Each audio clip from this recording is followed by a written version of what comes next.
Here we go. Are you suffering from day terrors? Perhaps worse, night terrors. Can't sleep, stressed out. Maybe anxiety has taken over. Then go over to guidedhypnotic.com and download your free guided hypnotic meditation and bust your anxiety once and for all. Guidedhypnotic.com. The show has been brought to you by guidedhypnotic.com. I sponsor myself, so I just throw that in there. Just You've got such a good speaking voice. You do. That's a great radio voice. I love it. Well, I have a face for it, so it works out good. Oh.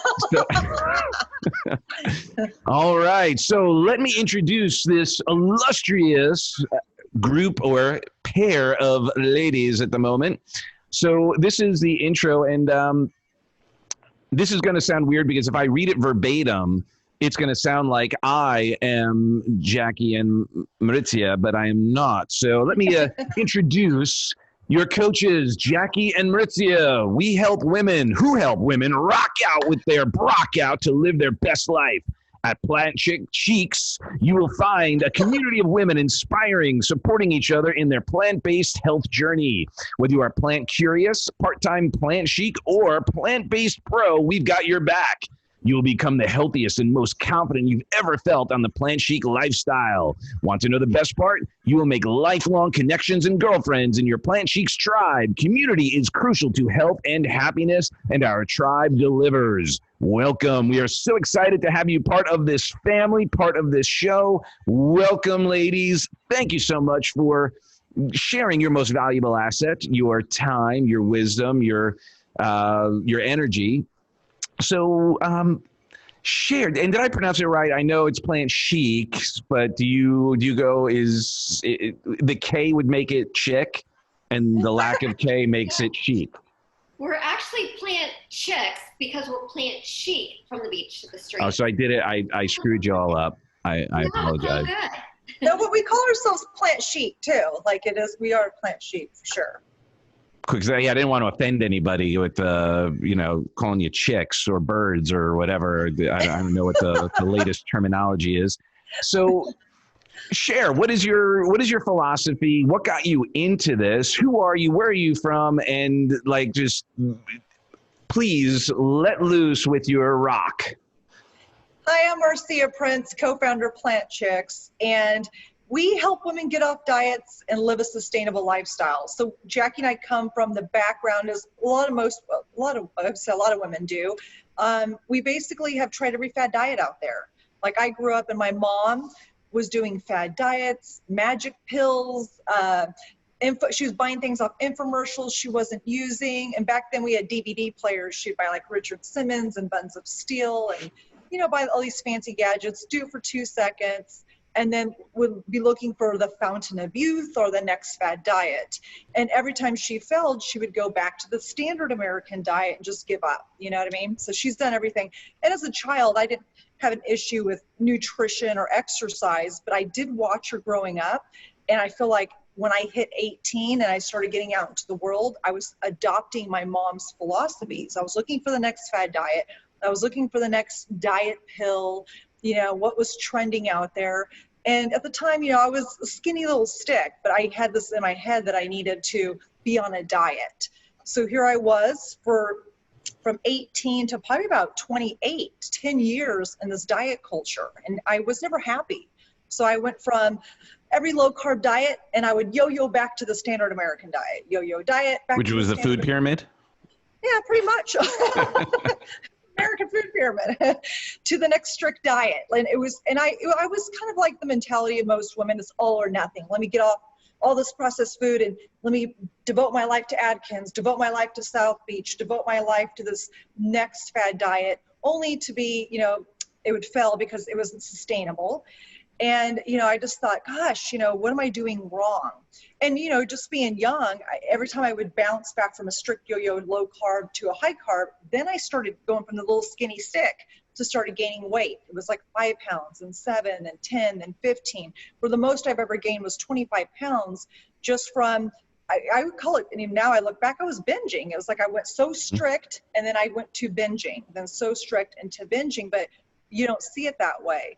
And, I feel like I connect with a lot of women because we are always the pressures from the media and society and what people say, it really does affect you. And, you know, you're just trying to live your best life. You know, as a kid, you don't know, but when you grow up, these things start coming out into your adulthood and you're like, oh my gosh. And it was kind of weird when I became a health coach.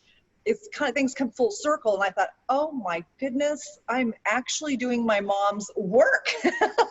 Like what I watched my mom do her whole entire life has become my life's work, which is the craziest thing. And then I was set on my path to find this fountain of youth, which at the end of the day, it doesn't exist. It's about consistency, stability, and then eating back to the basics, eating real whole foods. So when I did this whole entire journey and found myself in my health coach journey, because I didn't know what eating healthy was until I actually became a health coach, started getting certified and educated and taking nutrition and exercise physiology. And I started learning beyond the aesthetics of the body. It was like, oh, I equated healthy with losing weight. That's what I equated it with. That was my mentality. And as I got into it, it was like, oh, it's boosting your endorphins, making you feel good. It's making your bones stronger. It's putting muscle, more lean muscle on you so you can actually, you know, just burn more calories. Like there was obviously the physiological aspect to it, like down to a cellular level, which it started sinking in. Because right now we train those women who have the mentality of, I got to be on a diet to lose weight. That's the number one thing. And it's like, oh my gosh, if we can change the mentality, the mindset, and focus on non-scale victories versus the scale victory, because most people want to focus on numbers or a scale or six-pack and that kind of thing. Jackie and I do the psychology behind it, and we just kind of unravel it. But this is how I met Jackie. So through my many years of dieting, I stumbled across probably my healthiest part. I was a fitness competitor for a while. So I eliminated processed food, but I ended up adopting a different fad diet. I was starting to be orthorexia, which is I was eating super clean. I would not touch any processed food. I was like, oh no, I'm not touching any cookies, processed or not. I was living this life of like extreme clean. It was crazy. And I was like, oh, I'm not going to touch this. I'm not going to touch that. But it's still another fad diet. I wasn't having any balance. You know, I was saying no to outings and events and holiday stuff because I didn't want to get quote unquote fat. Because actually I was like, again, equating what I look like aesthetically with health, and that's not what it was about.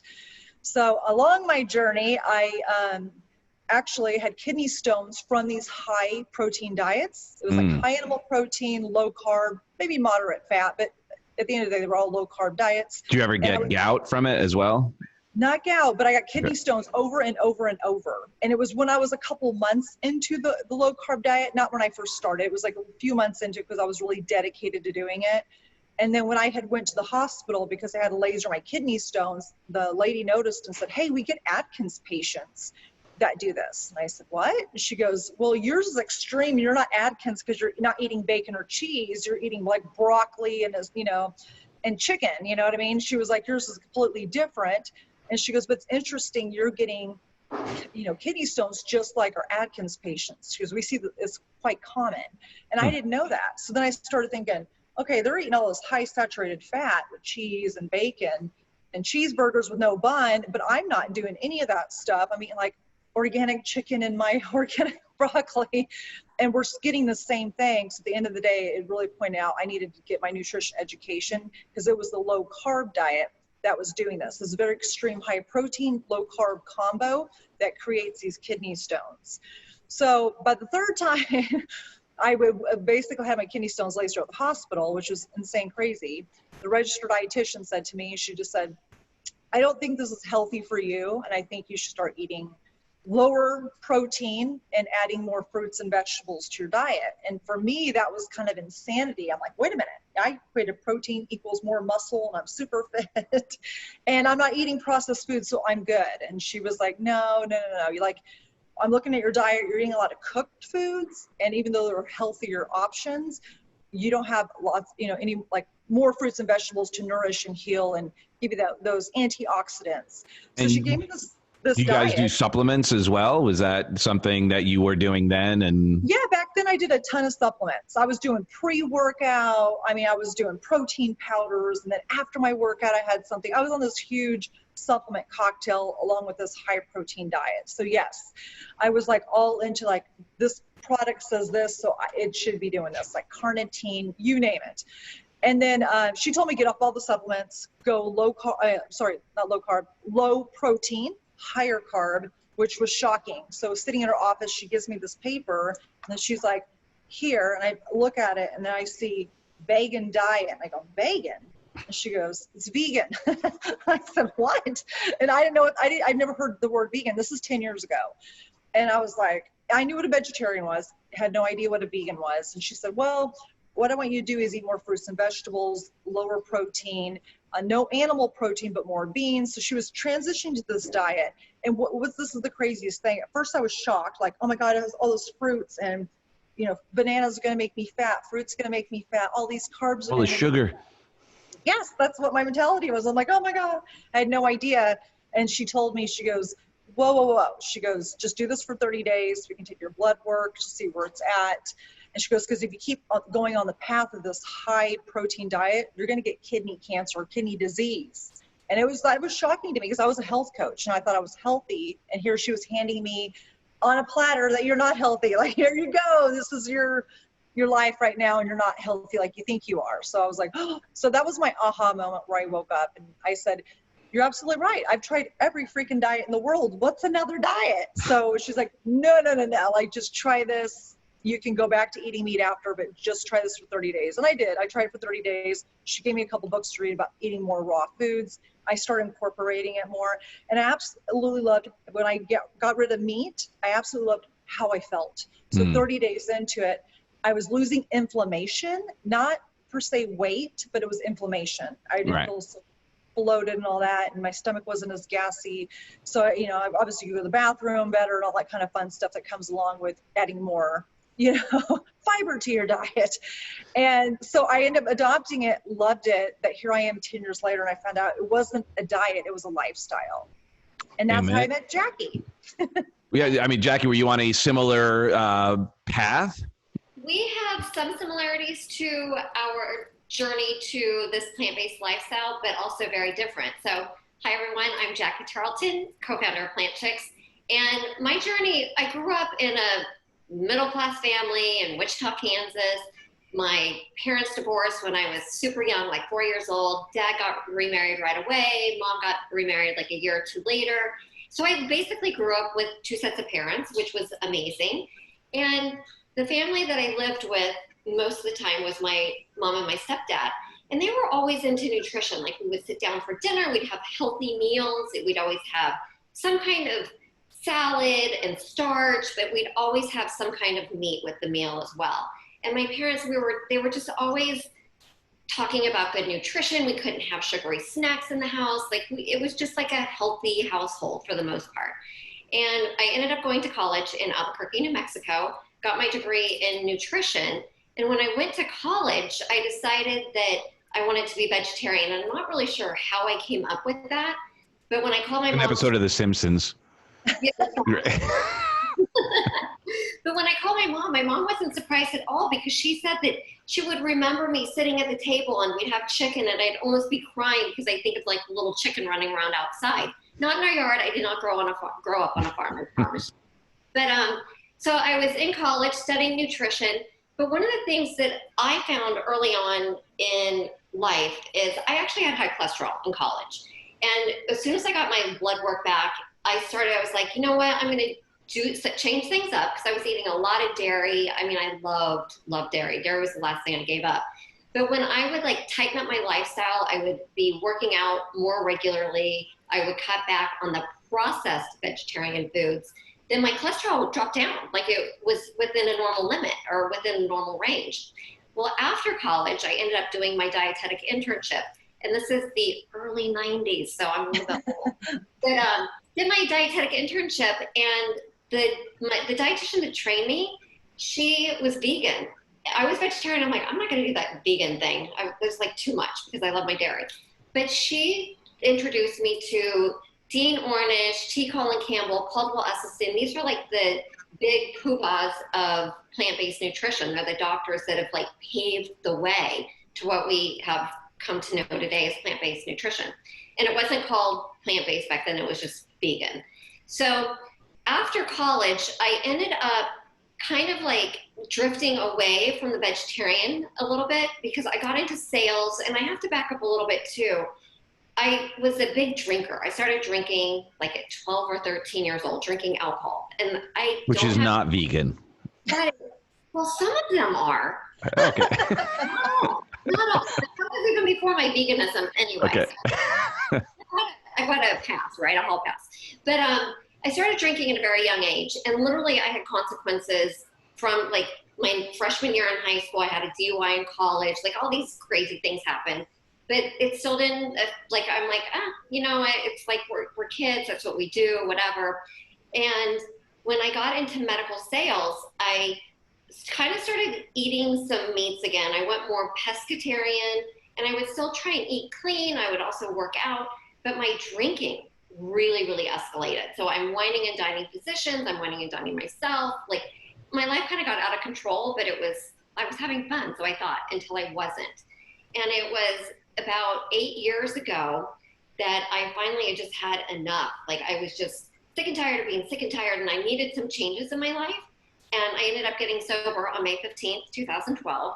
And little did I know, like, I literally thought I was just going to quit drinking, but it was way more than that. I had to get to know who I was, because I drank every night. I didn't drink during the day, but I would drink every night. So whatever was happening during the day, I could drink away all those emotions and feelings. So when I got sober, I had to realize, what do I like? What brings me joy? What am I enjoying? And I was doing for work exactly the opposite of what I wanted to do. So I was selling medications. I was selling therapeutics. I was selling different tools or diagnostics to doctors to help cure these lifestyle-related diseases. And I was like slowly killing myself on the inside. So about 4 years into, or like literally when I got sober, when I'm getting to know myself, I'm realizing what my passion is, and it's lifestyle medicine. The foods that we eat, the activities that we immerse ourselves into, like exercise, the people we surround ourselves with, this can all make us healthier. Like, we don't have to be on all these medications and all this stuff. So I started looking more into that journey. I got my Well Coaches certification, and I started attending conferences, the International Plant-Based Nutrition Healthcare Conference, that physicians and dietitians from around the world attend, the American College of Lifestyle Medicine. I was sponsoring some of these conferences with a different company that I created. And it was about 4 years into my recovery. My best friend from high school, she came to town. Her youngest son had just graduated high school. And they came to Key West, actually. And she was training for a fitness competition. Doug, I'd always wanted to train I always wanted to do a fitness competition. But I could never, ever do the training because you had to quit drinking. And I couldn't. That's what stopped you. Wow. I promise you, it was. So when she was there, I'm like, well, shit. Can I say that? Sorry. Yeah. You can say fitness. Fitness. No, but I was like, all right, I don't have anything stopping me now. I'm not drinking. I've been sober 4 years. I was like, well, how can I find a coach that can train me doing this all plant-based? Because like Marzia said, like all the fitness competitors, they're like high meat, high animal products, and some vegetables. And that was just not what I could do. And I was still having a little bit of dairy at that time. Well, my girlfriend, she's like, look on Instagram. You can find a coach there. So I was interviewing coaches. And one coach was like, oh yeah, she's like, I can train you plant-based, but can you eat chicken and eggs every once in a while? I'm like, no, that's not an option. So I call my girlfriend. I'm like, I can't find anyone. So she sent me an Instagram profile. I look her up. I'm like, all right, she's hot. She kind of knows what she's talking about. And then she also had the one thing that really, really caught my eye is she had the E. Cornell T. Colin Campbell plant-based nutrition certification. I'm like, this chick has to know what she's talking about. And that's the one you have as well, or? No, I'm a registered dietitian by training, and I've done things through the Academy of Nutrition and Dietetics, so I don't actually have the E. Cornell. But that, in the plant-based world, is like the one that everyone looks for. Mm-hmm. So I'm like, all right. And this person also had, like, she was a bikini fitness professional. Like, she knew what she was doing, through exercise, but then she also knew what she was doing through nutrition. So I set up a call with her. We spoke on the phone for an hour, and it was Marzia Prince. Literally, like, love at first sight. She knew what she was talking about. The two of us, we couldn't stop talking. And one thing that I love sharing, I had to work in Texas. I was still in sales at this time. I had to work in Texas. I'm like, hey, I'm going to be in the Dallas area. Would you want to meet? Because we'd only spoken on the phone. And we were going to meet at a Starbucks. And Doug, it was so funny. I get to the Starbucks. I'm like, it's a drive-through Starbucks. I'd never even heard of that. I was like, but there's a Chick-fil-A right next door. Do you want to meet there? So two plant-based people go and sit in Chick-fil-A. We didn't order anything, not even a tea or anything. It was crazy. For 3 hours and talked. It was so funny. And that's what started. That's how we met. She trained me. She took me to the stage right before my 48th birthday. I felt like a freaking princess. And it was incredible. And then my husband, like shortly after the competition, he was like, Jackie, I see you're burning the candle at both ends. You're trying to get your coaching business off the ground and you're still doing sales. I know you want to do coaching. Do that. I'll support the family. You got this. Make it happen. So I call Marzia, and I actually have a business coach at this time, but I call Marzia, my fitness coach and nutrition coach, and I'm telling her the story that Charles was giving me the thumbs up to start my business or get my business going. She goes, well, would you want to go into business with me? I'm like, are you kidding me? Of course. And then January 2018 is when we created Plant Chics, and we have not looked back, and it has been the most incredible journey. It's so much fun. We have an incredible Plant Chics Tribe. We've got a community of women, because that's one thing, like, we cannot do this on our own. We have to have other women or men. We have to have people helping us along our journey. Marcy and I have several different programs that we've created, and it's not just plant-based nutrition. It also includes fitness, and then that incredible community. And it's the community that helps keep everyone motivated and like flying high on their fitness journey and wellness journey. Love it. Well, and that's where we met. We were both, both when I say as an entity, we were all on that the reboot cruise with Tony and supporting like that lifestyle, healthy lifestyle, where my focus is more on mindset. And I know you guys do include a lot of mindset because that's vital, and its application of the philosophy. Now, a question on, I guess, the whole vegan and plant-based. Is it true? Is it wrong science? Is it weird science that different blood types do better with different, is there someone who's like, I'm just more, I crave meat, or that their body processes, food differently? So there really is no science supporting the blood type diet. And people will say that they have cravings for meat, which is true, because our gut microbiome, if you are constantly feeding your body meat, poultry, dairy, crap, calorie-rich and processed foods, like processed foods, your body's going to crave it. And it's going to take some time to change over your gut microbiome. So when people are transitioning to a healthier diet or even a plant-based diet, it's going to take some time, and you're going to have those cravings because your gut microbiome, which is actually considered our second brain, it's the bacteria that the meat is feeding. You're starving that bacteria, and it's like saying, it's screaming, it's saying, help me, feed me. So those cravings are very, very real, but the more consistent you are in eating nourishing and healing foods, plant-based foods, the cravings are going to be minimized. They don't necessarily go away overnight, but they will eventually go away. And sometimes the cravings will go away over weeks or months, and sometimes it takes a year or two. Everyone's very, very different. And you can ask Jackie. I'm like the researcher. If there's a book out there that says it or a study, I will read it. And it says my blood type, I should be eating meat and all this copious amount. And I've been whole food plant-based for 10 years. So I was like, I don't think there's truth to it. So, and her and I were looking at studies and stuff like that. And there really isn't a lot of truth to that. It's all about your gut microbiome and what you're feeding it. And you have good bacteria and bad bacteria. It's like the Game of Thrones, right? If you're eating the standard American diet, you're going to be feeding that bad bacteria, and your body will be used to that. That's why when people when they get off of the standard American diet, start adding more fruits and vegetables, they either feel hungrier because they're going through these detox changes.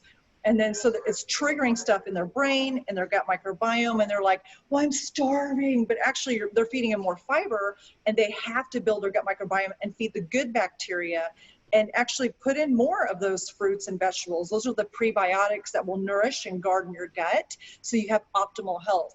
The American Gut Project, they did a study where I forget how many, I think it was 100,000 people, right, Jackie? Over 100,000 people in the study, and over a long course of time. And they found out that optimal gut microbiomes have over 30 unique plants per week. So 30 different plants. It's fruits, vegetables, nuts, seeds, grains, and different herbs and spices. They're going to see the best, I would say, optimal health versus somebody who only eats 1 or 2 vegetables per week. And you know, in the standard American diet, people will count lettuce and tomato in their hamburger as a vegetable. You count which is and good. French fries as a vegetable. So fries don't count as a vegetable either? It has Once you bake them. They're cooked in olive oil, right? So you got olives, you got avocado oil. There you go. No, okay. No. Well, no. are you guys also like raw vegan or raw plant based? Does that have any? I'll tell you this, my journey of it, when my registered dietitian at the hospital said you need to add more raw foods. You know me, I was the all or nothing person. So I went all for raw foods, and I was a raw foodist. I'm not kidding you, for 8 or 9 months. And I just found out it wasn't for me. I was cold all the time, eating all these raw foods, like these juices and these, you know, smoothies and salads, just eating it raw. By the time that winter came in Texas, which is like 30 degrees, sometimes it can be like 18, I needed like a hot freaking soup. And I'm like, oh my God. So I was like always cold. It was crazy. So I knew then, like, I needed hot food. And so I was like, all right. So I intuitively was like, you know what? I will try to eat this whole food plant-based way to see how it does. I don't need to be a raw vegan. You know what I mean? I do need to incorporate more raw foods. I need to be more balanced and more sensible, because also too, throughout this whole process, when I had the orthorexia, I was actually going to therapy for other things. And I found out through therapy that I was this all or nothing personality. I needed to have some kind of balance. So I went through therapy for my orthorexia. And they were just saying, yeah, have some cooked, have some raw, and have a little bit of like fun foods, like treat meals, you know what I mean? So like cookies and ice cream, like I don't have to have this crazy mentality of all or nothing, because that's how my mom did it. So that's what I was picking up. And I had to unlearn that behavior, and then learn, obviously on a cellular level, what are these foods doing to my body? So at the end of the day, Jackie and I believe in this. Eat about 80 to 90% whole foods, and then the 10 to 20% soul foods. So whatever makes your soul, like if it's a birthday cake, go for it. You know what I mean? Why deny yourself of that? So we do believe in eating mainly and predominantly a plant-based diet. Not all our clients are vegans. And there's a difference between whole food, plant-based, and vegan, because we're starting to see the standard American vegan now. They went from the standard American diet, they transitioned to the standard American vegan diet because of food innovation, but yet they're not healthy. They still have high cholesterol, high blood pressure, triglycerides, type 2 diabetes. And it's because they just transitioned from one junk food diet to the next. And they thought, well, since I'm giving up cruelty and animal products, but they're not understanding a lot of these fun food innovations that we even love, you know, as whole food plant-based foodist, I would say we still have these fun little creature comfort foods. They're not health foods. At the end, there's not going to nourish and heal your gut microbiome. So is what you guys do and promote, how is that different? Like paleo is just kind of what you do plus meat? No, I mean, we tell people to either like minimize or eliminate meat to see how they feel. Because we want, you know, because we have some people that won't give up fish, and you know they have their animal product they don't want to give up right now, and that's fine. We know that everyone is psychologically at a different stage of life. So for instance, my husband, he's vegetarian. He gave up meat. It was easy for him one day. He just said, no, I'm going to try to be a vegetarian, and he still eats eggs and dairy. I'm not going to, like, you know, I would say rant, yes. For doing that, that's his journey, because I feel like things resonate with people different parts of their journey. And obviously I know that firsthand because I've been through quite a few different, just like a cat, I've been through 9 lives, but the 9 lives of, you know, dieting for sure. So I totally get it. You have to let people, you know, just go through their journey and learn for themselves. You can educate and inspire, and they'll pick up things that they need. And then one day they might be like, but we know this. Blood work is always good when you get your lab work. Check your lab work. And this is how you're able to see. My lab work went down too. I had the C-reactive protein, which is an inflammation marker for heart disease. I used to work at McDonald's. I used to work at a bar. Like, I've had so many bad habits throughout my journey, and I did extreme dieting too. So I've had this horrible relationship out of 45 years. 35 of those years were spent eating a horrible, horrible diet because I just didn't know. I wasn't educated. I just was picking up mentalities or bad diets and stuff like that. So out of my 45 years, I can truly say for the past 10 years, I've had it centered and focused around balance and health and nourishing versus dieting and trying to get skinny or ripped or fit. So I've changed my mentality of it, and it has been through therapy, through coaching, support system like Jackie, just different people, like, you know, not that I was a huge alcoholic. I mean, I probably was at one point when I worked at the bar, but just even like social drinking, and then meeting Jackie has helped me like eliminate, like, why I don't need to be social drinking that much. Like, you know, you meet other people that inspire you in different ways. And so before, I would be that one that would like social drink every Friday, Saturday night. That was me, but healthy the other time. So, and it kind of goes back, you kind of learn things about yourself. Like, I am an all or nothing person. Like, I just need to learn balance, and you have to always go back and center. So, you know, with Jackie and I were talking about the psychology, you have to center my brain every single day. It's not like I'm like, tap out, I'm healthy for the rest of my life. I'm done. I know what I'm doing. Yeah, you eat one salad and you're good, right? Yeah, that's right. It's going to hold me over for another year. I did a push-up. So it's kind of funny. Like, when I was a fitness competitor and I won Miss Bikini Universe and I won my pro card, my IFBB pro card, the funniest thing back in those days when I was on these strict, crazy, you know, animal protein diets, I thought my body was going to stay like that. Like, when she got ripped and fit, I was like, oh yeah, but it starts unraveling when you start getting back bad habits and foods and you stop working out. And so I soon realized it wasn't about all or nothing. It was really about consistency of eating more fruits and vegetables, consistency of just moving your body, consistency on the mental part of it, because the mental muscle is probably the hardest muscle to train of all your entire body. It's the mental muscle. And as a recovering, I would say, fad dieter, I have to train myself every day to this day. It's like Jackie in recovery with not drinking. I have to train myself to pick, and it's a choice to pick healthful foods to nourish my gut. And there's times where I'm like, all right, forget it. I'm just gonna have pizza today. And I'm gonna have pizza. You know what I mean? So it just, but I always have to reel myself back. Like, if I'm doing the damage, I need to undo the damage as well. So just go back, there's some balance to fix, like the teeter-totter. So that's what your guys' program is as well, is that space to share, hey, you know, what do I do now with whatever opportunity, whether it's I have a competition coming up or I ate a pizza last night. There you go. That's it. There is one thing I'd like to also add to, like, the paleo diet, because you would ask about the paleo diet. And one of the similarities amongst all the diets, paleo, keto, plant-based, whatever the diet du jour is they're all taking out the processed and refined foods. And that's one of the things that we've got to do. And they all do have some kinds of fruits and vegetables in them. Even keto, like, eventually you can add some different fruits in there or whatever. But it's so important, it's crucial that we take out the majority of the processed and refined foods. And moderation kills, so we've got to be very, very careful with that.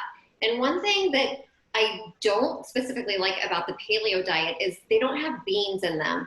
And beans are so health promoting. If you look at the blue zones are the areas around the world that have the highest amount of centenarians, people that live to be over 100, but they don't just live to be over the 100, they're like healthy over 100. Right. One of the things that they do is they eat beans every day. They eat beans every day. Sometimes they have a little bit of meat. A lot of places, they'll drink wine here and there. But what they also do is they move their body. They're not going to the gym. They live in the middle of nowhere. They'll walk to their friend's house that's 5 miles away, one way. So they're walking, they're gardening, they're doing things. So that's like some of the core of what we do in our Plant Chics programs. We offer plant-based nutrition. We offer a ton of different recipe options. And we don't say you have to eat this for breakfast, this for lunch, this for dinner, and this for snacks. it's choices. We have recipes, but if there's asparagus in something and you hate asparagus, swap it out. There's over 300,000 edible plants in the world.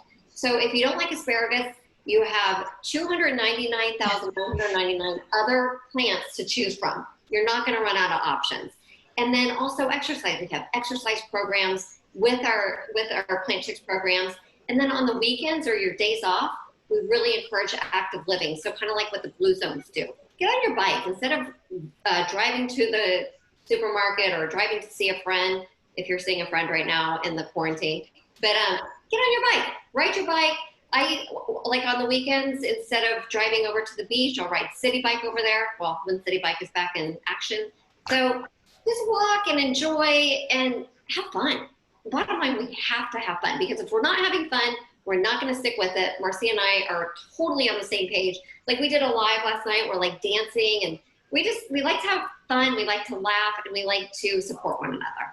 Well, that's obviously the point to the health in the first place, so that we can enjoy more of life. Question on processed food, because I think there's probably a lot of misnomers and probably things like my wife is very much a non-processed eater. We have a 5-year-old who is sometimes a little tough to get to have no process. And I do my best, but like, where do you cross the line from processed to pre-prepared? Like when you're going to a store, like how does one make that discernment? And is there a gray line, or is it a hard line? Like where is that? That is an excellent question, because like those packaged salads that you get that are cut up, those are actually processed, because it takes effort. You have to process and cut up the salads and put them into a package. So that's actually processed. But those kind of processed foods, and I'm all about them. Like I go to Costco, I get the huge organic pre-cut salads. I don't always use the dressings that are in them, but I'll have some of those. And where the processed foods are not healthy for you, it's the ultra high processed foods. And there's actually some studies looking at ultra high processed foods. It increases inflammation, it just causes all kinds of health issues. So tofu is a processed food, but eating tofu every once in a while is okay. We actually recommend eating soybeans as opposed to eating tofu like on a daily basis or whatever. Bacon. Actually, it's a class 1 carcinogen, so it's just like smoking cigarettes. You want to stay away from processed meats like bacon, ham, like those little deli meats at the grocery store. That's like going to get a pack of cigarettes. That's a hard stop. That's where we say, don't do this. Other processed food, like the ultra high processed foods, you don't want to have them very often. Just like Marzia said, we're 80 to 90% whole food plant-based. The other 10 to 20% is going to be soul food. So if you want to have some of those ultra high processed foods occasionally, not in moderation, but occasionally, maybe a couple times a month, maybe not that much, it's okay. But once you're doing that daily or even weekly, that's too much, because it's causing so much inflammation. You've got to be super, super careful.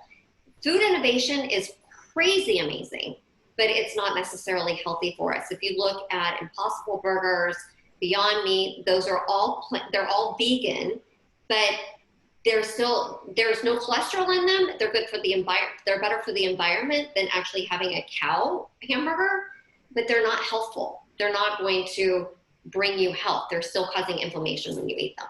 So I'm sure that must drive you guys nuts, because I'm sure you see a lot of that going on, and then people hijacking the movement going, I'm having a Beyond Burger. What are you talking about? The Impossible Burger. I could go to Burger King now. Oh yeah, we get that all the time. I mean, I actually worked at McDonald's. I worked at Taco Bell back in those days. I ate the stuff every single day.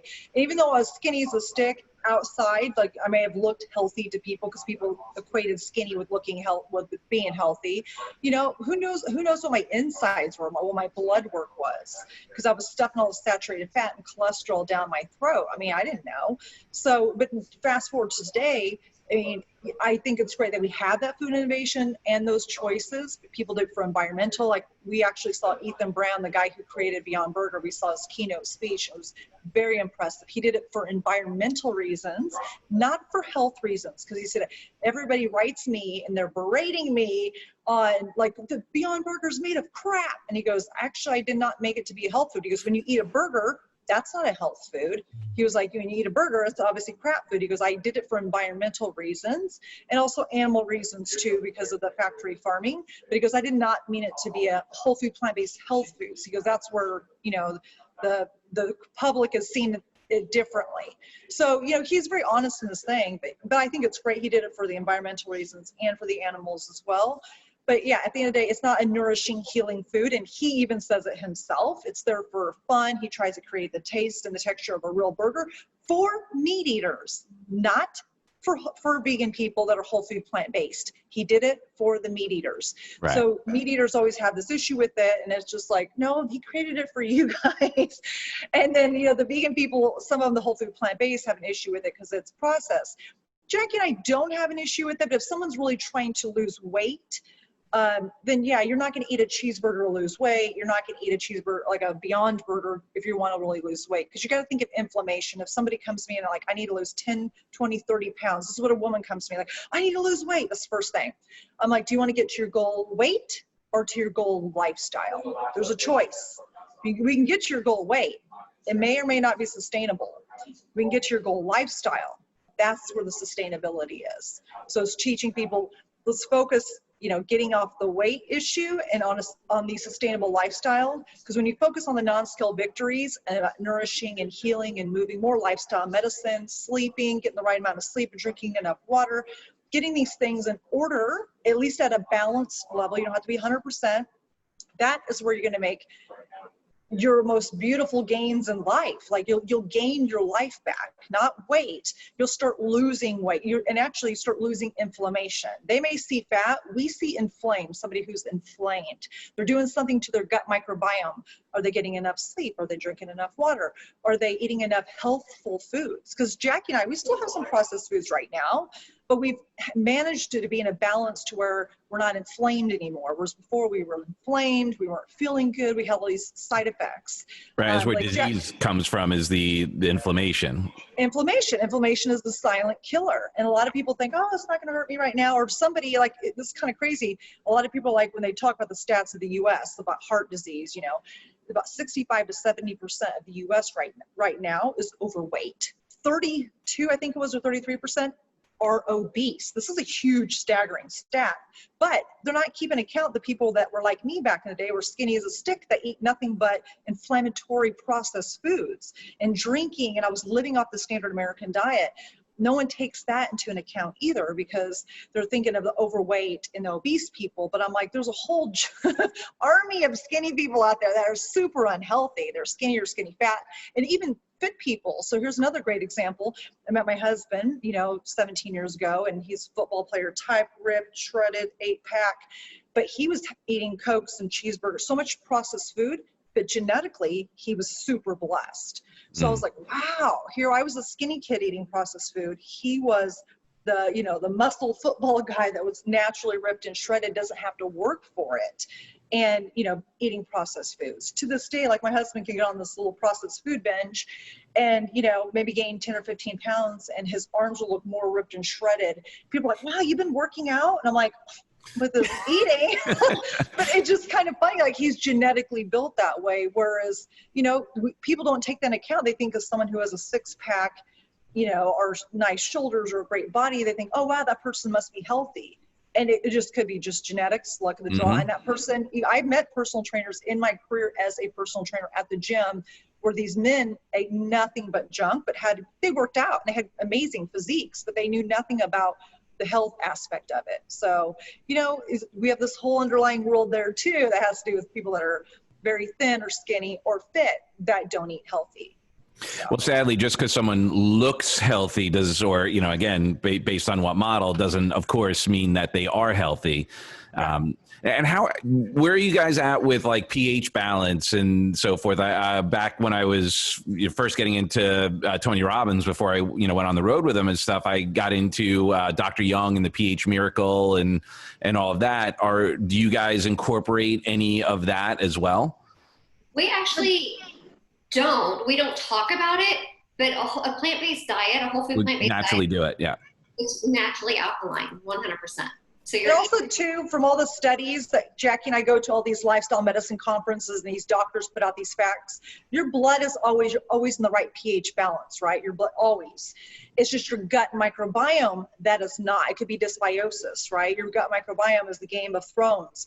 You got the good guys and the bad guys. What you put here will determine what you have more of. If you're having more bad foods, you're going to have more bad bacteria. If you're eating more health foods that are going to heal and nourish, you're going to have more good bacteria. So your body is always in this constant war in your gut microbiome. So your blood is always going to be the normal pH balance. And you're naturally, and it's all, at the end of the day, it's mainly what we've learned is inflammation. Right. And inflammation is caused from stress, sleeping, food, not enough water. It's a lot of things. Most people want to pinpoint, it must be my diet. That's where they want to immediately go to a default, and it may not be their diet.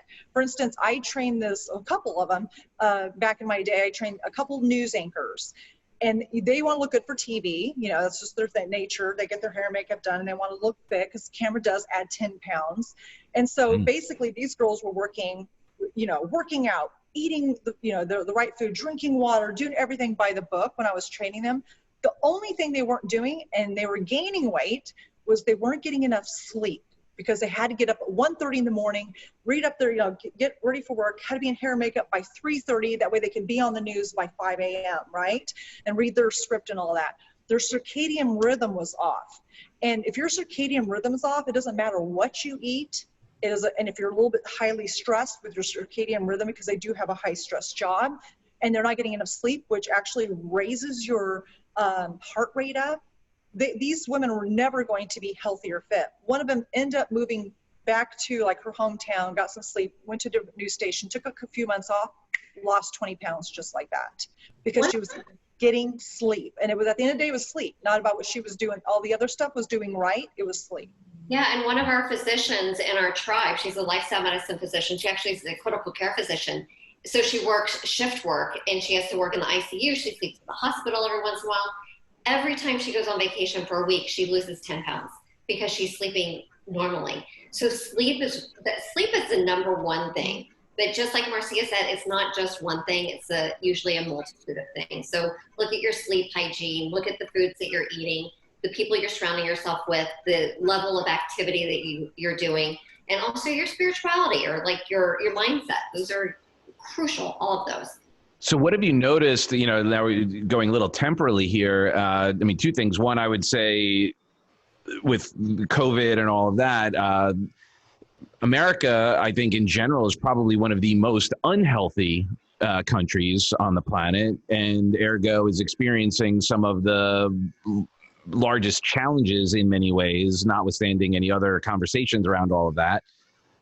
How have you noticed your tribe or your growth of your tribe or the challenges therein because of the additional stress, the lack of potential sleep because of worries and so forth, and then comfort?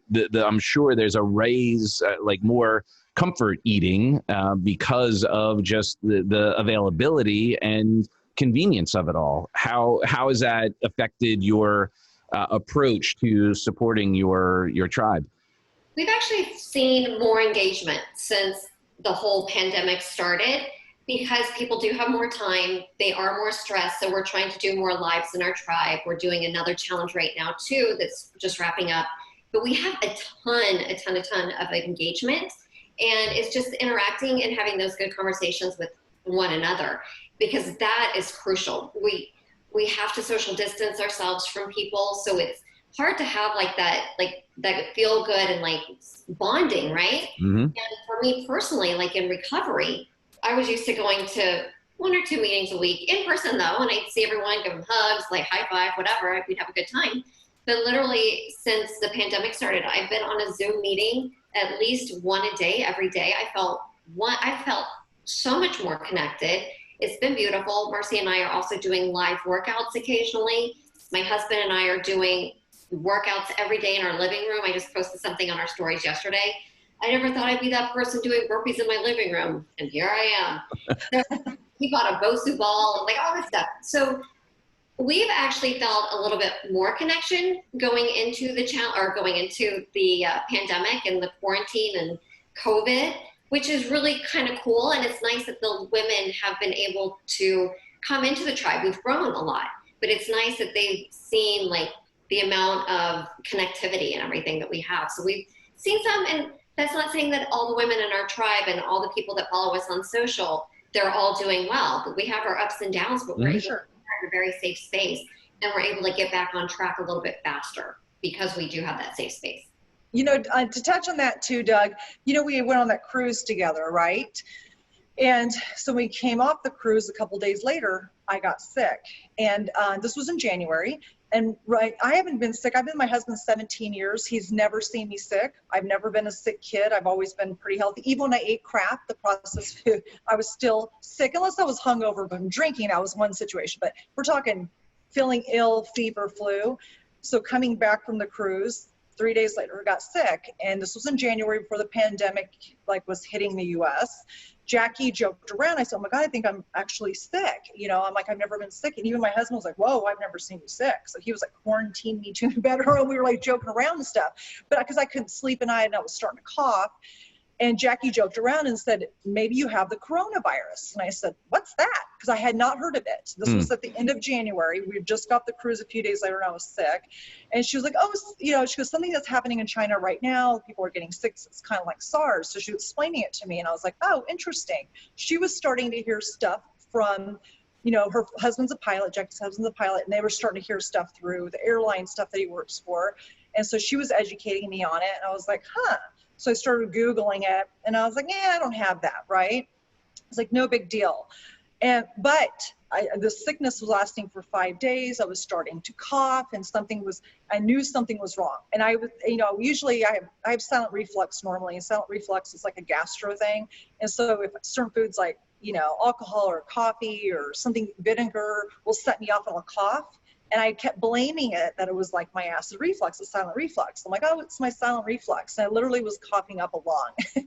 My husband's like, I don't think so. Like, I've never seen you sick like this. And he was literally watching me cough up a lung on the couch. He's like, I think you need to go to the doctor. But my mindset at this point, I'm so positive. I'm like, oh, it'll blow over. I'm good. I don't need to go to the doctor. I'm not sick. And literally, I could not smell anything. I could not taste anything. I was not hungry. Had the whole fever thing, had the cough. And by then it was February. We're going into 3 weeks. Wow. And the pandemic thing was coming out. And I'm like, oh my God, I think I might have got the coronavirus coming off that cruise. Jackie didn't get it. I did. And then sure enough, one of the girls who had been on there said she went to the doctor, she had coronavirus, and I had shaken her hand on the cruise. And I'm like, that's where I got it from. So I went to go get tested after it was said and done. And they said I tested negative, and I didn't have the antibodies. But the guy also told me when he took my blood work, he goes, actually, these tests don't really work. These blood tests are like 50-50. And I'm like, why am I paying $125 for an antibody test that doesn't work? But he was like, yeah, they're not really, he goes, but people are doing them. He goes, sometimes you're getting a false positive, sometimes you're getting a false negative. But the other girl, for some reason on the cruise, got tested at the time she had it as positive. And obviously I met her. So I was telling Jackie, I'm like, holy cow, what are the chances that I did have that? Because it was too real. The symptoms were happening. And I finished up around about maybe February 22nd, 23rd. It literally lasted an entire month for me. And it was the sickest I've ever been. I told Jackie, she got to listen to me. We literally had a bunch of calls that day and I could not call. I was trying to show up and I literally was like, Jackie, I was about to die. I could not. She's like, girl, you sound terrible. She was, I've never seen you or heard like you seen this sick or heard of you sick like this before.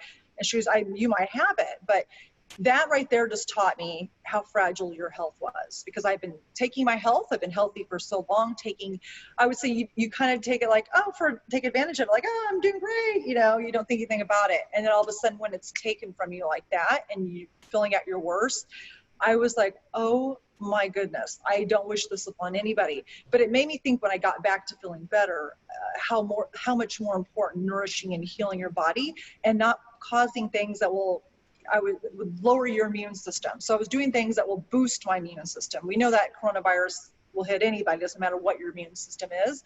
But I do think people at this point, they're starting to see people with underlying health issues. Actually, those are the ones who are having more complications with it.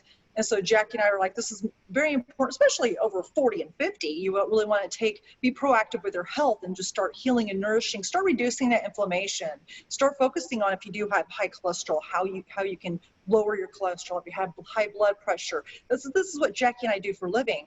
We help people look at their numbers from their blood work, their lab work, versus their external stuff, because the body will come with it if you're consistent with working out, consistent with eating the right foods, consistent at sleeping, all that kind of great stuff. This is what's going to boost your immune system, because we've known healthy people whose immune system, Jacque and I, we were running around ragged. You know, my immune system was probably lower from flying, and we were filming and doing all this kind of stuff in the cruise, and your immune system gets lowered with jet lag and all this other stuff. So, you know, anybody out there that's listening, you have to take care of your immune system. It's so important. Your gut is your second brain, right? 90% of serotonin is in your gut. This is how you feel. So we always talk about mood food.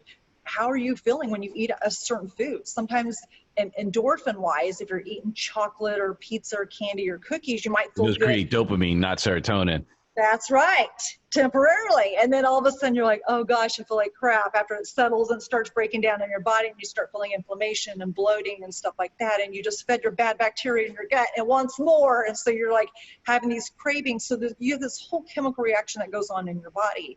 So every day you have to be proactive on focusing on reducing inflammation and healing your immune system.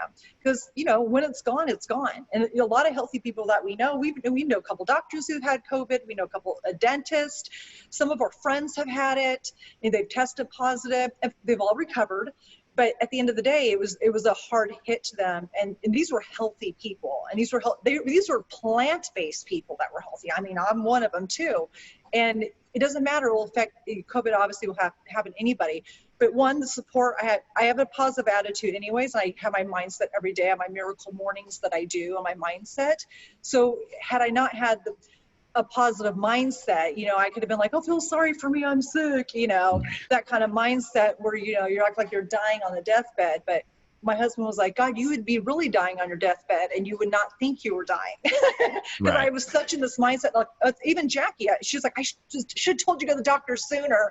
I was like, I'm good. And every day I would think like, this is going to pass. It's just a little bug, you know. So mindset is key, you know, when you're even just on, if you're healthy, you forget being sick, but on a healthy, regular basis, mindset is key to do every single day. You know, they say motivation, bathing doesn't last. You know, what's that quote? Motivation doesn't last, neither does bathing. Right. Yeah. As motivation washes off like the soap in the shower.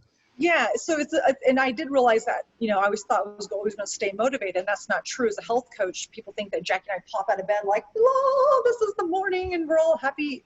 You know, no, it's just like we have to set our intentions and our mindset every single day. And at the end of the day, it's really about discipline. We have to be disciplined and we have to be consistent. There is no magic pill. People still want that, and it's so crazy in today's day and age. We're inundated with ads and from right on the palm of our thing. Back in the day when my mom did it, it was maybe a Jenny Craig commercial or a Weight Watcher on TV, or she might see a billboard because she didn't have the access to the phone in her hand. Now it's completely different. You've got these Instagram girls, you got all this stuff telling you have to look a certain way. Here's a new thing for your hair, eye, makeup, food, this. I mean, it's insane. You're inundated with all this stuff. And it really preys on people's insecurities. So if you're already insecure and you're not at a good place, you're automatically going to default and go to, I need to lose weight. I need to fix this. I need to fix that, versus going back to the basics, like what humans need: sleep, water, healing foods, community. These are basic things that we need in life. And we totally forget that we need these things. And this is what's going to strengthen us from our immune system to our mental attitude on a daily basis.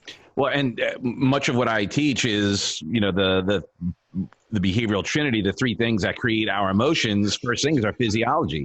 Like, many people don't feel good because they don't feel good, or they don't realize how not well they are because they've been their new normal, or they've just allowed that. So their lack of energy, and they just accept it as part of who they are, rather than going, well, if I start changing that, that will have a direct impact on my emotions, on my relationships, on the decisions that I make about everything, which is why what you guys do with your challenges and the tribe is that support system, because there are going to be moments when people are starting to feel good, one step forward, and then maybe a couple steps back. And then, you know, it's not that much different than recovery. It's a lifestyle change. I mean, I don't call myself a coach. I call myself a lifestylist. It's helping people transform their relationship with themselves and with whatever initiatives that they're engaging in so that they could get the most sustainable results. So how are you guys like building your tribe? How can we support? I know you guys run challenges. What is the best way someone could start their journey in their lifestyle transformation? Well, first thing is master one thing. If you're looking, like, maybe some people need a coach, right? Reach out and get a coach. Some people need a, you know, I don't know, like a workout program, just something like, you know, one of my friends just got a Peloton and I got a Peloton too. And so we connect with each other. It's master one thing, right? And then finding your tribe, your community. Jackie and I are huge on finding community because you can't do this without support. And even if you hire one coach or you join a fun little 30-day challenge with a bunch of people, you got to find your tribe, your community, where you're just going to connect. It's all about connection. That's what Jackie and I hear all the time. I just want to connect. Oh my God, you're my people. I found my people. And you're going to find different tribes throughout your life. You're not going to stick with the same tribe your entire life. That's right. And we have our amazing tribe. We're on Facebook right now. So if you guys put the women, you ladies, if you put in the search Plant Chics Tribe, and it's PLANTCHICS Tribe, Plant Chics Tribe, request to join. It's an incredible community of women who are encouraging, motivating, supporting, and just lifting one another up in their journey. And you don't have to be 100% plant-based. We've got the plant-curious women. We've got women who are just interested in learning a little bit more about what this whole plant-based thing is. We've got the part-time plant chicks, so maybe you're vegetarian, maybe you're pescatarian, maybe you're a standard American vegan and you want to get a little bit more healthy foods in. We got those. Or maybe you're a plant-based pro. Maybe you got this, girl. You're plant-based, but you don't have the support. That's what the tribe is all about. So we've got the Plant Chics Tribe for support. And then for everyone, we are starting our Plant Chics 30-day challenge. We do this at least 4 times a year, sometimes more, but we're going to be doing it starting July 30th. And the Plant Chics challenge, what it is, it's a month's worth of different recipes, different tools. We've got a calendar in there. We've got workouts in there. We do Goal Call Monday every Monday. We do that every Monday anyway in the Plant Chics Tribe, because if you are proclaiming your goals, and if you use social media, you guys, social media is key. If you use social media, you claim your goals, you take pictures of yourself doing the goals that you set for yourself, you're more likely to stick with it.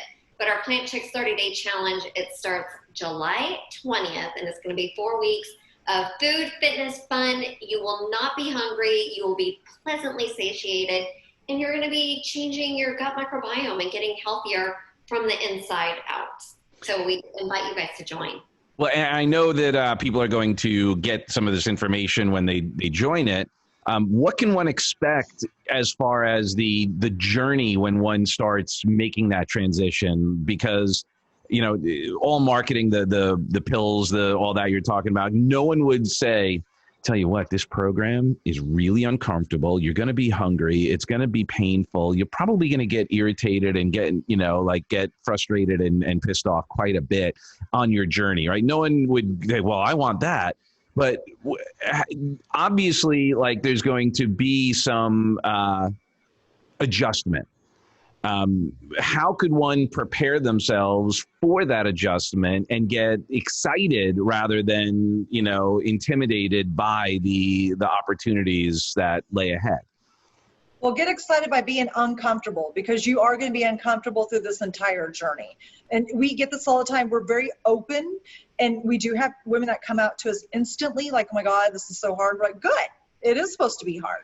You're supposed to go through this. It's uncomfortable. And this is how you're able to heal your body. You're not going to do it with a magic pill. It's just us, I don't care how fancy. The marketing is so great these days. People will actually think there's this detox thing that you need. I'm like, your liver's a natural detox. If you abstain from eating processed foods, you will naturally detox what is in your body. Like people think they need a pill for that. You don't need a pill. Actually, you need none of that. You need community, and you need guidance. And at the end of the day, Jackie and I put out this roadmap. Hold your hand on your difficult, challenging, uncomfortable journey. And that's what it's all about. And Jackie and I are honest. We always say, this isn't, a quick fix. This is a lifestyle. This is going to take you years, not month, not 2 months. When someone comes to me for a 90-day program, I'm like, 90-day program is just the tip of the iceberg. It's just a little bit. This is not going to get you your body of your dreams, because most people focus on the physique part. And let's give a little example real quick on Jackie. She came to me for fitness training to train her, and I do sell 90-day programs and 100-day programs. That's just to get somebody in a little chunk, a little block started, because we will change and grow as we go through the year. And Jackie was like, how long do you think it would take me to get ready for stage? And I said, I don't know, 11, 12 months, maybe about a year. She's like, no, like nobody wants to hear that's going to take me a year. Like, what am I paying you for? She kind of knows what she's talking about, but no. I'm pretty fit. Yeah, no, it's not going to take that long. It took that longer. It literally took Jackie 11 months before she go on the stage, because I tell people, you can't tell your body when it's ready. Your body will tell us. Like if it's a physique thing, we have to wait as we go through this process for it to come and evolve and shine and be like, we're ready. But you can't go, okay, I'm going to be ready in 60 days. You may have better benefits. That's part of the microwave society we live in now, where we're expecting instant results. And I think, sadly, with all the social media and all the way people take pictures, you could gain or lose 10 or 20 pounds just by the angle that you take your picture. So all of a sudden, yeah, here's my before and here's my after. And the next thing you know, they're like, well, yeah, but you still don't have the energy. You still don't have the other benefits that what you're really going for. It's not just about, how you look. It's more importantly how you feel, and is it sustainable? And are you able to, have a holistic approach rather than just, working out like the guys who work out just their upper body and they look like lollipops. They're walking around because, they don't take care of the whole package. Right. No, and we're all about that. At the end of the day, it is about the whole package, the whole health. I mean, not just your physique, it's everything. And people don't realize that until they go through the process, and then they have this aha moment like, oh, I get it. Like, I don't have to be gluttonous anymore. I can have my cake and eat it too. I can take this time and balance it out. I can work out 3 or 4 days a week and still have a healthy body versus 7 days, 2 hours at the gym every single day. So, and what works for me is not going to work for you, Doug. We problem solve to help them find what works for them. We give them this roadmap. That's not exact to the T. It's not meant to be done like all or nothing. This is the only way or the highway.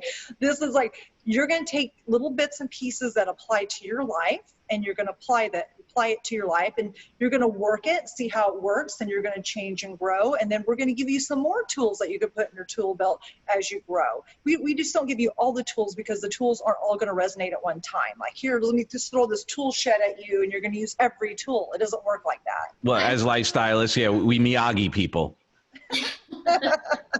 It was encourage people to be patient with themselves too, because it takes time, just like what is being said. It takes time for our taste buds to change. It takes time for our mindset to catch up to what we're really wanting to do. I remember I used to love having huevos rancheros when I went out for breakfast, for like a brunch or whatever. And there was one week, and this is like 5 years ago, when I was plant strong. And I was like, oh, I'm going to have huevos rancheros. And my husband had ordered oatmeal. And when his breakfast arrived, I was like, oh, I wish I could have oatmeal instead of these eggs and beans. And literally now, I mean, obviously since I'm plant-based, I'm not going to go for the huevos, but now like the cravings, the foods I want are 100% like different than what they were 4 years ago, even 2 years ago. I used to have the biggest sweet tooth, like processed sweet tooth. Now I rarely eat processed sweets. It's like fruit or some kind of like a whole food cookie that I make for myself. It's incredible. And it's all because of this lifestyle. And just like Marzia said, just because we're coaches, we don't wake up and we're like, oh yeah, I'm like, everything is perfect. No, I've had struggles going through this, and it's up and down and up and down. But just like when kids, when they're learning to walk, when they fall down, do they just stay down? They're like tapping out, I'm not going to get back up and learn to walk.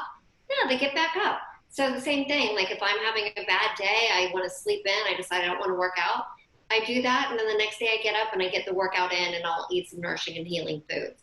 So it's a give or take, and we just always have to learn to do better.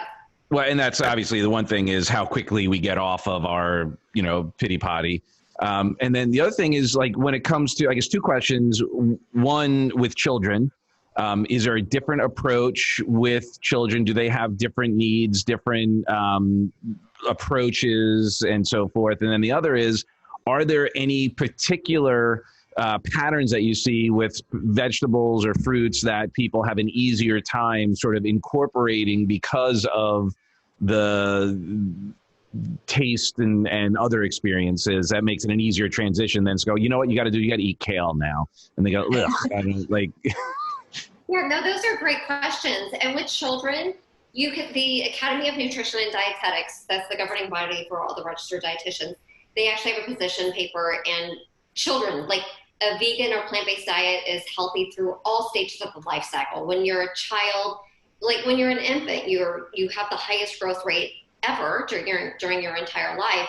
So it's really important that you are getting proper nutrition. Breast milk is better than infant formula, but if you can't breastfeed, then obviously you're going to have to go to an infant formula, and it is what it is. And there's still good nutrition in those. But there's also, so plant-based diets, you would want to speak with a dietitian or someone who is knowledgeable in plant-based nutrition if you're interested in feeding your child a plant-based diet. Totally 100% safe for infants, going into childhood, going into adolescence. Geriatrics is also okay, and obviously as adults. And then for fruits and vegetables, like when you're first introducing foods to children, we'll get to like as adults how fruits and vegetables kind of play a role too. But when you are first feeding a child and you're introducing solid foods, you always want to introduce vegetables first, because they don't taste as good as fruit. And if you give them the fruit, like the sweet and the goodness, they'll spit out the vegetables. So you always want to introduce the vegetables first, and then you start introducing fruits. And you want to do one new food at a time when you're working with children. And also in adulthood, if you have some food sensitivities, introduce one new food. We'll see how your body responds. If you get like a stomach cramping, if you get like any mouth, like your mouth feels weird or whatever, then you might have a reaction. You might have a sensitivity to that, and you might not want to eat that food, or you might want to cut back on the amount of that food that you eat. And then for adults with fruits and vegetables, fruits will not make you fat. Marzia can talk a little bit more about that. So fruits are good. They have fiber in them. Just make sure you're eating the whole intact fruit. There's so much good nutrition in fruits. And then in vegetables, a lot of times people, when they're eating beans or cruciferous vegetables, will complain about a lot of bloating. So you might want to start off with a small amount of beans. Like we recommend having beans every day, but when you're first starting out, instead of having a half a cup of beans every day, you might want to have a quarter cup of beans maybe every other day until your body starts to become accustomed to them. And do like hummus and stuff like that count as beans? Yeah, they do. But if they come in a can, where's that process? Like how do you draw that line with like refried beans that you get in a can? Is that processed, or are those good for you? Oh, those are processed. I eat refried beans all the time though, but they're processed. And chickpeas that come in the can, they've already been cooked. We're all for it. We both have an Instant Pot, so we can actually make them on our own. But you look at my counter in my cabinet right now, I've got chickpeas, black beans, kidney beans, refried beans, but they're no fat refried beans. I have all the beans in a can, and I also have them dried. Do you? You got to do what works better for you. And if canned beans are going to get you to eat the beans, eat the canned beans. You don't have to get an Instapot. We love our Instapot, but you know what? You got to do what works for you. And eating the beans is more important than how you're getting them, in my opinion, at least. Right. Well, I also know this because I am very sensitive to beans. So I know that canned beans, because we're among friends here, will give you more gas than the Instapot beans. So just know that. So you can. What is an Instapot? So an Instapot is a pressure cooker. Okay. It is life-changing. It is life-changing. It's a pressure cooker, but instead of cooking like my parents, I grew up Hispanic, we would make a big pressure cooker thing of beans that would last for like 2 weeks. And this pressure cooker was so huge, and it literally sat in the stove and cooked for hours. Whereas the Instapot, they do it in 12 minutes. You can cook beans in 12 minutes. And it pressurizes it to where it makes it less gaseous per se, because sometimes the beans that you buy in a can, especially if they're not organic, non-BPA lining, they're more processed type of bean, it will make you gassier. It just will. But if you create, like I would say, get an Instapot. They're like $79. You get them on Amazon for $79. Put it on. You guys need to get a branded Plant Chics Instapot. We do. No, we do have an Instapot in our link, and we're going to be sending, like, everyone who's watching this, we'll give a link to get our Plant Chics Pantry Guide, and there's a link in there for the Instapot as well. Yes, but it definitely, if you can make a big pot of beans, you can eat off of it all week, and the Instapot beans will make you less gassy than the beans that are canned. So, but if, like I said, Jackie said, if you're transitioning off a bunch of like highly processed foods and meats, then yeah, you could do the canned thing. But we do notice throughout our journey, I mean, I've been on this 10 years, that the canned beans will make you, or restaurant beans for some reason, will make you gassier than your beans that you cook at home. So. And one of the reasons when you're making them at home, you'll soak the beans overnight, or at least for 6 hours. You throw out the water that the beans are soaking in, and then you'll cook them. And the soaking of the beans, discarding that water, and that helps to decrease the enzymes and everything that are in the beans, so you get a little bit less gassy. And then it's the mung beans and the chickpeas that are the least gassy beans, so you want to probably start off with those. And avocado is superfood. Is that you guys fans? We love avocado. All right, so guacamole, good. Why not? Yes. Bad. Bring it on.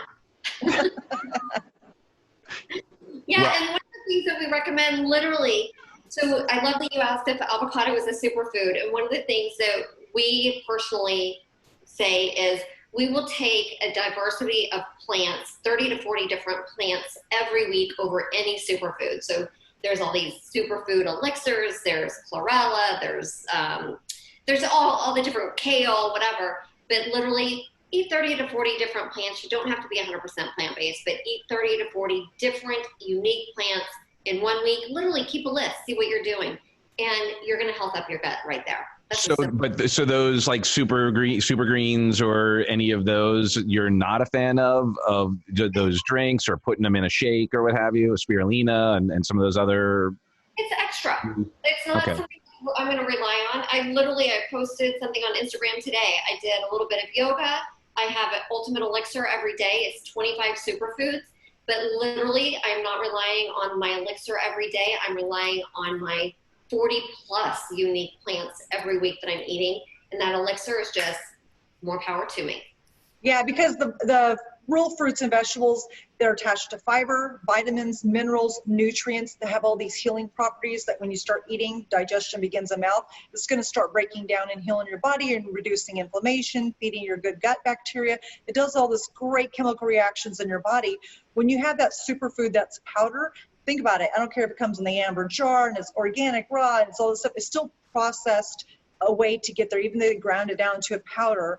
And it's not as potent. It really is not as potent as if you have a live living fruit or vegetable. So we say it's insurance, or maybe for people who can't in the beginning eat lots of vegetables, or they're just adjusting to a high fiber diet, then yes, you might want to have that for insurance. And like Jackie and I said, we do this for insurance. We don't do it to rely. Right. Like I don't think I need a multivitamin, but I do it for insurance just in case. So, you know, what you need to do on a whole food, plant-based diet is make sure you have a B12. Other than that, just rely on the diversity of plants to feed your gut microbiome, and you will feel your best. But, you know, someone said, you need to take a bunch of supplements. We get that all the time. Back in the day, I took a ton of supplements. Yes.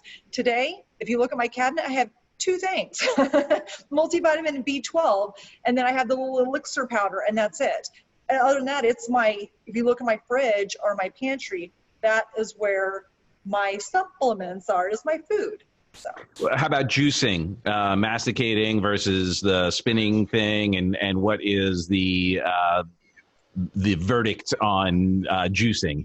Right. There's definitely great quality juicers like the masticating and stuff like that. We get that because we were all into juicing. But when we started learning about the process, the juice does pull out a lot of fiber. So you have the other part where you have all the fiber, that little doughy part when you juice it, it does pull from it. If you're transitioning to a low fiber diet to high fiber, we think juicing is great. I like juicing for a snack, but it's not something that I would rely on.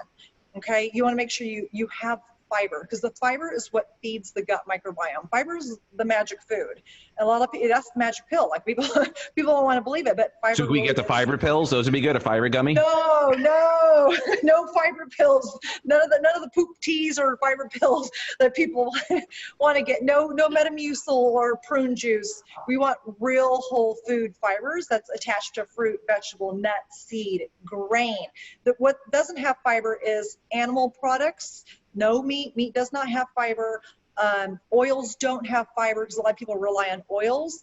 Minimize your oils. You want to eat, instead of avocado oil, you want to have avocado. Instead of coconut oil, you rather eat the real coconut, because even if it's first organic, cold pressed olive oil, the olive oil is still processed and it's very calorically dense, and there's really not a lot of nutrients that will heal you versus, say, the healthy fat of a olive has fiber. Olive oil has no fiber.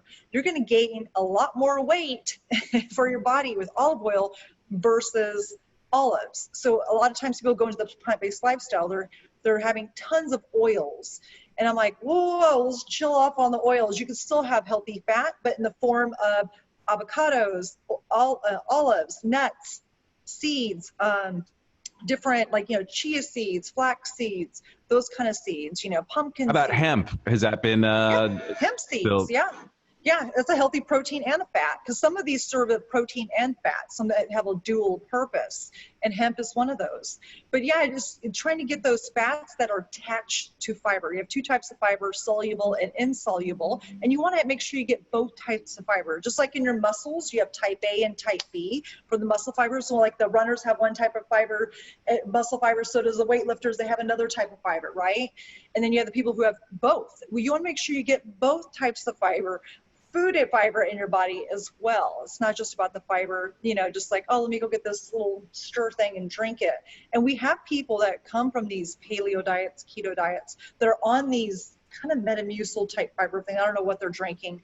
And the only thing we would suggest if you're going to drink it, maybe a psyllium husk, because that there is proven to make you go to the bathroom and have a lot more fiber, that type of stuff. But no, you want to make sure you're getting it from a variety of plants at the end of the day. Yeah, and one of the things, we don't want people to get so caught up in, oh, how much soluble and insoluble fiber am I getting? If you're eating 30 to 40 plus unique plants a week, you're getting plenty. You're good. Well, it sounds like if people are going to be getting into this, they're going to need your support, because just the idea of 30 or 40 different plants a week just intimidated me, and I'm going, well, I don't. You're like, whoa. Yeah, I got broccoli. Okay, I don't know if I could name 30 or 40 plants. No less hundreds of thousands of them. So where does one go to learn more about you? What is the website? And you can send it to me and I'll put it in the description, but I'll also say it out loud so people could maybe get there now. Plantchics.com, Plantchics. And we've got everything on our website. We also have our Facebook page and our Facebook group. And Instagram. Come join us on Instagram too. And that is just Plant Chics? Okay. Walking out. Awesome. If you're on TikTok, we're happening on TikTok, you guys. We like to dance on TikTok, so come see us there. You got it all. Well, thank you so much for sharing. This has been a fantastic education for me as well. Is there any last words that you'd like to share? Any final words of advice? Some food for thought, pun intended, that people could nosh on while they investigate how to do more with you? Yes. Go ahead. Thank you so much for having us. We really appreciate you bringing us on this live on your podcast. And we have 3 things. One, we want you to master one thing. If you're wanting to start on your wellness journey, find one thing you want to do. If it's wanting to eat more plants at breakfast, get that, like iron that out, master that, and then move on to the next thing. Number 2, find your community, find your tribe. We invite you to come over to the Plant Chics Tribe. Have fun. If you're not having fun, you're not going to stick with it. And please, please, please, number 3, join us on the Plant Chics Challenge starting July 30th. A lot of times when 20th. I keep saying that. July 20th. Yes, thank you. A lot of times when people want to get fit, one of the things they have to do is sign up for a race. Instead of signing up for a race, sign up for our Plant Chics Challenge. It starts July 20th. And if they missed it, you do it multiple times a year. So don't feel like if you missed the date or you have something going on, you're like, oh, I don't know if I want to engage in that challenge because I have a wedding or whatever coming up, some excuse that is irrelevant. Don't make that one, but just in case. There's also, you'll be doing this multiple times a year. So this is something I'm sure people do multiple times anyway. It's not that they do it just once. It's a part of the tune-up, I would imagine. And that's one of the beauties of our programs as well. Once you purchase any of our Plant Chics programs, you have open access, unlimited access to it. So you don't have to keep paying over and over and over again. So once you buy it, you have it. And we do encourage you to do it at least 4 times a year. Beautiful. And Marzia, any final words? No, I think Jackie pretty much summed it up. We just invite you to try it, to have more plants on your plate, try a new food, try a new plant that you've never tried before, and just challenge yourself. Beautiful. Well, thank you both so much. I love you for who you are and who you aren't. Thank you for keeping the positive energy going and being beacons of light for people to create an even deeper bit of healing to connect to their mind, body, and spirit. So thanks again so much. And we look forward to more adventures in the future. Thank you for having us. Thank you. You guys rock. Peace.